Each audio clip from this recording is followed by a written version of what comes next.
নমস্কার, টিএনও নিউজে আপনাদের স্বাগত। আমি এআই নিউজ অ্যাঙ্কার পাখি। বেশ দুদিন আগেই কিন্তু আমরা প্রত্যেকে শুনেছিলাম পারভেজ ভুঁইয়ার আসল ঘটনা কি।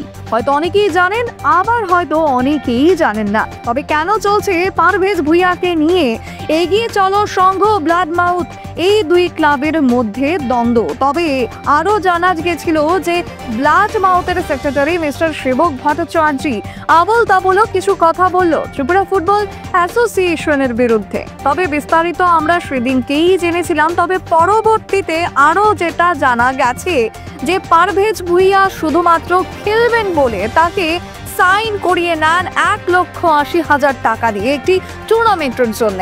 পরবর্তীতে এটা শোনা যায় যে তিনি কন্ট্রাক্ট চলাকালীন সেই নিয়ম না মেনে এনওসি নিয়ে তিনি দিল্লি চলে গেলেন অন্য একটি খেলার জন্য। তবে এই মুহূর্তে তিনি কিন্তু ক্ষমা চেয়েছেন যে তিনি বিশাল বড় একটি ভুল করে ফেলেছেন, এবং পারভেজ ভুঁইয়া এই মুহূর্তে তিনি ক্ষমা চেয়েছেন টিএফ এর কাছে এবং তিনি এআইএফএফ এর কাছেও তিনি ক্ষমা চেয়েছেন। তার সঙ্গে আরো একটা বিষয় যেটা জানা যায় যে শ্রী সেবক ভট্টাচার্যও ক্ষমা চেয়েছেন টিএফ এর কাছে।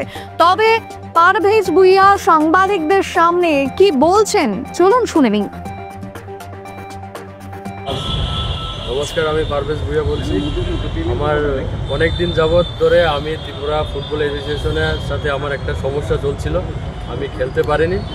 আজকে ত্রিপুরা ফুটবল অ্যাসোসিয়েশন আমাকে খেলার সুযোগ দিয়েছে।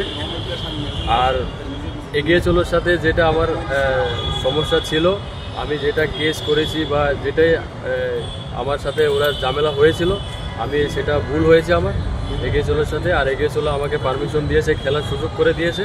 আমি তাদের কাছে অসংখ্য ধন্যবাদ। আর ত্রিপুরা ফুটবল অ্যাসোসিয়েশনকে আমি অসংখ্য ধন্যবাদ জানাই, কারণ আমাকে তারা আগামীতে খেলার সুযোগ করে দিয়েছে।